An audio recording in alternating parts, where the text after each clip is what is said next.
Dua pencuri lembu babak belur dihajar warga, keduanya terpergok saat memasukkan lembu curian ke dalam mobil.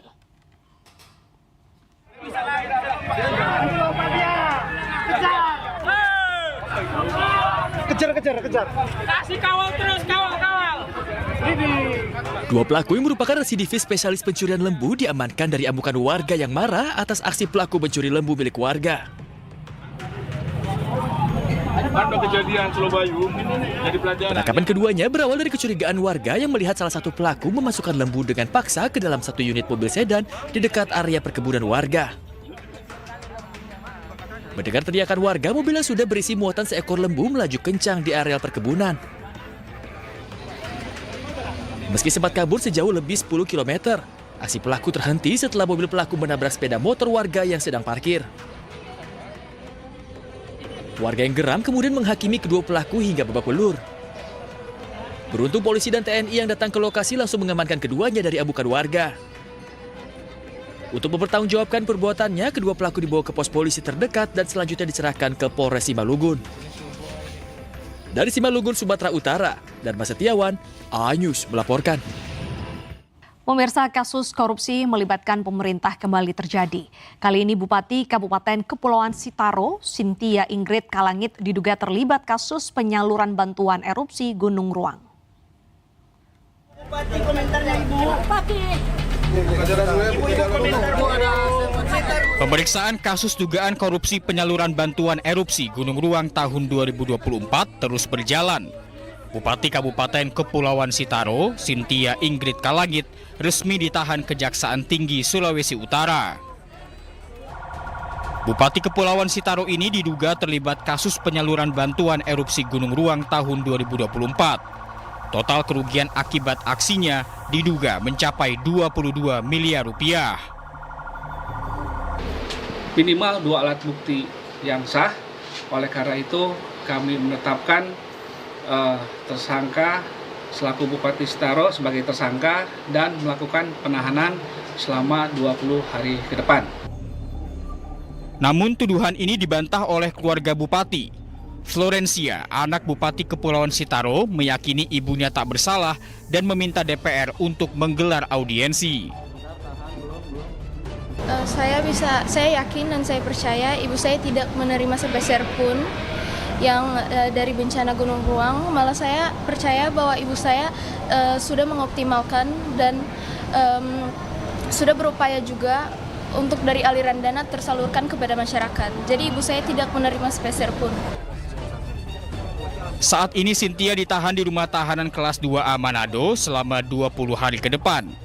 Cynthia sendiri baru menjabat sebagai Bupati Sitaro sejak Februari 2025. Sementara Gunung Ruang erupsi besar pada April 2024 lalu. Tim Liputan, iNews melaporkan. Viral di media sosial, seorang oknum anggota polisi di Surabaya diduga menganiaya 8 anak di bawah umur yang sedang bermain sepak bola. Warga geram beramai-ramai mendatangi rumah oknum polisi tersebut. Anaknya nggak terima loh.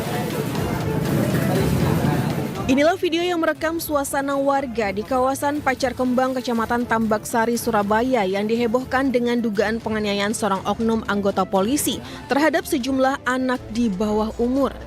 Dalam video amatir yang viral di media sosial tersebut memperlihatkan warga beramai-ramai mendatangi rumah oknum polisi tersebut. Video amatir juga memperlihatkan terduga oknum polisi sudah diinterogasi 2 orang anggota polisi dari Polsek Tambak Sari sebagai tindak lanjut laporan warga. Peristiwa ini terjadi pada Sabtu malam 2 Mei 2026 lalu ketika 8 anak atau korban yang bermain sepak bola di gang kampung. Namun bola yang ditendang mengenai pagar rumah warga hingga menimbulkan suara keras. Tak lama kemudian pelaku keluar dari rumah dan diduga melempar paving ke arah anak-anak. Tak hanya sampai di situ, usai melempar korban, pelaku juga melakukan pemukulan. Berapa kali, Dek? 3 kali, Pak. 3 kali? Ya. Kenapa alasannya kok dipukul katanya? Aku kan main, Pak, di depan rumahnya, Pak. Kan nggak rame, Pak. Anak-anak duduk-duduk habis pulang sholat subuh, Pak. Terus habis itu ambil batu, Pak, besar. Batu atau paving? Batu, Pak. Batu. Aku lari, Pak. Aku diancam, Pak. Ayo, kamu kesini apa tak saat batu. Aku milik ke sana Pak, nyamperin orangnya Pak. Habis itu tak kirain kata bapak ternyata dipukul lah Pak 3 kali. Dipukul sebelah mananya? Pipi Pak. Di pipi. Para orang tua korban berharap pelaku dihukum sesuai perbuatannya demi memberikan rasa keadilan bagi para korban.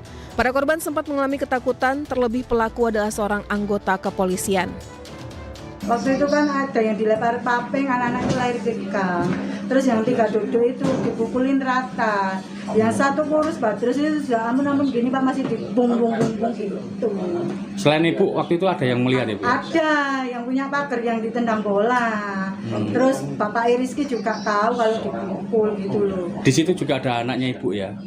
Lari kan habis dilempar paping itu kan kena kaki temennya kan. Habis lari tahu kejadian mukulin saya rame, baru anak itu keluar dari gang itu Pak. Bilang dia pernah dipukul tapi kapan yang lalu, cuma dia nggak berani bilang saya gitu, takut soalnya polisi gitu. Oknum yang dilaporkan diketahui bernama Aibda SH, anggota yang bertugas di bidang kedokteran dan kesehatan atau Bidokes Polres Pelabuhan Tanjung Perak, Surabaya. Selain proses pidana di Polrestabes Surabaya, pelaku juga dilaporkan ke Bidang Propam Polda Jawa Timur agar proses etik terhadap terlapor turut berjalan. Geger ular king cobra ditemukan di toilet gedung Balai Besar Teknologi Kekuatan Struktur atau B2TKS BRIN, Setu, Tangerang Selatan, Banten. Warga berusaha menarik ekor ular king cobra sepanjang 3 meter saat akan masuk ke salah satu toilet gedung B2TKS atau BRIN di Setu, Tangerang Selatan. Warga berusaha mengevakuasi ular agar tidak melukai orang-orang di lokasi. Evakuasi berjalan dramatis karena king cobra melawan dan bahkan berusaha menyerang. Warga yang siap menggunakan tongkat penjepit untuk mengamankan ular dan dimasukkan ke dalam karung.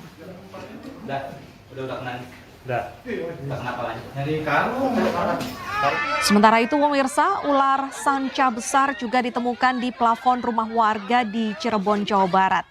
Warga yang panik meminta bantuan petugas damkar. Proses evakuasi berlangsung menegangkan karena ular sepanjang 6 meter tersebut melawan. Lokasi sempit dan berada di tinggian ini membuat petugas pun kesulitan. Dan untuk memudahkan evakuasi, petugas harus membongkar plafon karena badan ular melilit kayu di sekitarnya.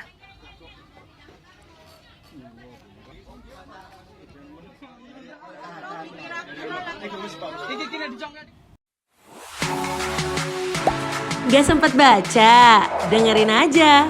Klik icon text to speech, gak pakai ribet di okezone.com.